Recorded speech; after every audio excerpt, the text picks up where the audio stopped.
வணக்கம் friends, welcome to our channel life lessons. எனக்கு பார்த்தீங்கன்னா என்னோடய ஃபஸ்ட்டு குழந்தை வந்துட்டு 2022 February 20 அப்போ பிறந்தான். அதுக்கப்புறம் பார்த்திங்கன்னா ஒரு ஜூலைலேயே வந்துட்டு எனக்கு செகண்ட் பேபியும் கன்ஃபார்ம் ஆச்சு. நான் ரொம்ப ஷாக் ஆனேன், அன்எக்ஸ்பெக்டடாக அமைஞ்சிது. ஏன்னா நான் வந்து ஃபஸ்ட்டு குழந்தை பிறந்ததுக்கப்புறமே வந்துட்டு ரொம்ப வீக்காக தான் இருந்தேன். என்னால் ஸ்டெடியாக கூட நடக்க முடியாது. எனக்கு லோ பிபி இருந்துச்சு. நம்ம குண்டாக இருக்கோம், நம்மளுக்கு எப்படி அதுக்குள்ளெல்லாம் அமையாது அப்படின்னு சொல்லிட்டு இருந்தேன்.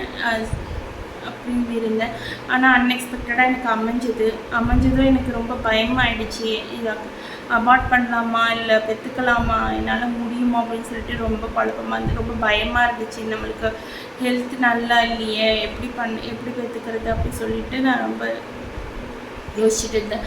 அப்போ பலவிதமான கிரிட்டிசிசம்ஸ் வந்துச்சு. ஒரு பக்கம் என்ன சொன்னாங்க, அபார்ட் பண்ணிடுன்னு சொன்னாங்க. இன்னொரு பக்கம் இல்லை பரவாயில்ல, குழந்தை வந்துட்டு கடவுள் கொடுக்குறது ஈஸியாக, இப்போ கழிச்சிட்டேன்னா நாளைக்கு அமையாமல் போயிடுச்சுன்னா என்ன பண்ணுறது, பரவாயில்ல பெற்றுக்கோ அப்படின்னு சொல்லிட்டு.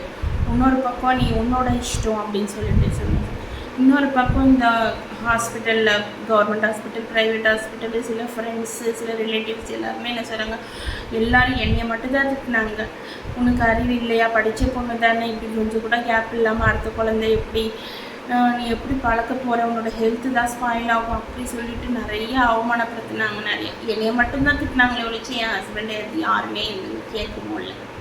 அதுக்கு தான் வந்து பையனாக பிறக்கணும்னு சொல்லுவாங்களா என்னன்னு தெரியல.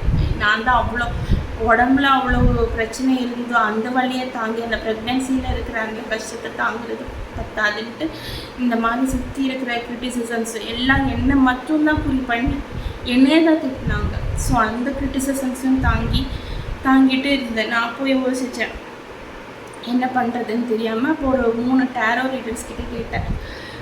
டேரோ ரீடர்ஸ்னால் இந்த ஆரிடம், இந்த கார்ட்ஸ் வச்சு ஃப்யூச்சர் ப்ரெடிக்ட் பண்ணுவாங்க. ஸோ அவங்கக்கிட்ட ஒரு 3 பேர்கிட்ட கேட்டேன். 3 பேருமே என்ன சொன்னாங்கன்னா, இந்த குழந்தை வந்து உங்களுக்கு ஒரு டிவைன் கிஃப்ட்டு, கடவுள் கொடுக்குற ஒரு பரிசு கிஃப்ட்டு. இந்த குழந்தைய நீங்கள் அழிச்சிங்கன்னா நீங்கள் எல்லாத்தையும் இழந்து தனிமையில் வாடுவீங்க.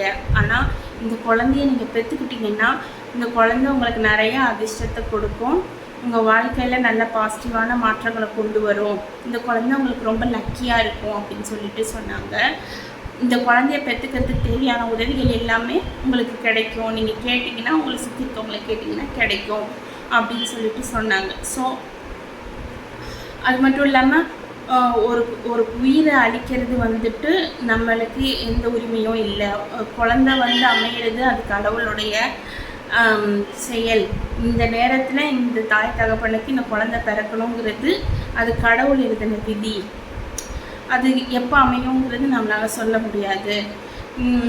அபார்ட் பண்ணுறது மட்டும் ஈஸியான விஷயம் கிடையாது, அதுலேயும் கஷ்டம் இருக்குது. நீ அபார்ட் பண்ணி கஷ்டப்படுறதுக்கு நீ இந்த குழந்தைய கஷ்டப்பட்டு பெற்றுக்கிட்டேன்னா உனக்கு நல்லது அப்படின்னு சொல்லிட்டு சில ஸ்பிரிச்சுவலான அட்வைஸஸும் அவங்க சொன்னாங்க. ஓகே, இப்போ இவங்க இவ்வளோ ஸ்ட்ராங்காக சொல்லும்போது சரி அப்படின்னு சொல்லிட்டு பார்த்தா எனக்கு கொஞ்சம் எங்கள் மதரில் அப்போ சப்போர்ட் பண்ணாங்க குழந்தைய பார்த்துக்கிறதுக்கு. அப்புறம் எனக்கு செகண்ட் டைமும் மெட்டர்னிட்டி லீவ் கொடுத்தாங்க எங்கள் ஆஃபீஸில். ஸோ எனக்கு தேவையான ஹெல்ப் எல்லாம் கிடச்சிது. ஸோ அதோட எப்படியோ ரொம்ப கஷ்டப்பட்டு அதுக்கப்புறமா குழந்தையும் பிறந்துச்சு. அந்த டிவைன் கிஃப்ட்டுன்னு சொன்ன மாதிரி அவள் கன்னத்தில் பார்த்திங்கன்னா ஒரு மச்சம் இருக்கும், குழந்தையோட முதுகில் பார்த்திங்கன்னா ஒரு தட்டு சைஸ் அளவு ரவுண்டாக மச்சம் இருக்கும், நல்லா பெருசாக. அவள் வளர அந்த மச்சமும் வளர்ந்துக்கிட்டே இருக்குது. இது அந்த மாதிரி ஒரு மச்சம் யாருக்காவது இருக்குமான்றது எனக்கு தெரியாது. ஏன்னா யாருக்கிட்டையும் நான் அந்த மாதிரி கேள்விப்பட்டதும் இல்லை, நான் பார்த்ததும் இல்லை. ஆனால் இந்த குழந்தைக்கு என் பொண்ணுக்கு தட்டு சைஸ் அளவுக்கு நல்லா பெரிய மச்சம் முதுகில் இருக்குது. நான் அவளை செல்லமாக மச்சக்கண்ணின்னு தான் கூப்பிடுவேன். ஸோ அப்போ தான் நான் ரியலைஸ் பண்ணேன், இது உண்மையாலுமே டிவைன் கிஃப்ட்டு தான். குழந்தை நம்ம பொண்ணு நல்ல வேலை எப்படியோ காப்பாற்றிட்டோம் அப்படின்னு சொல்லிட்டு நானே சந்தோஷப்பட்டேன். அப்புறம் அந்த குழந்தை பிறந்ததுலேருந்து தான் என்னை சுற்றி இந்த டாக்ஸிக்கான பீப்புள் எல்லாம் தெரிஞ்சுது. அவங்கள விட்டு விலகி வந்து நான் யாரையும் டிபெண்ட் பண்ணி இல்லாமல் இண்டிபெண்ட்டாக ஆனேன் அந்த குழந்தை பிறந்த பிறகு தான். அதே மாதிரி என் சன் கூட எனக்கு லக்கி தான்.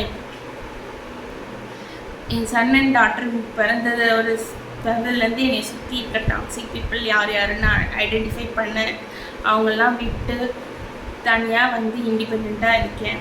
ஸோ என் கிட்ஸ் தான் என்னோடய டிவைன் கிஃப்ட்டு. வீடியோ பிடிச்சிருந்தா சப்போர்ட் பண்ணுங்கள். வீடியோ பார்த்ததுக்கு நன்றி.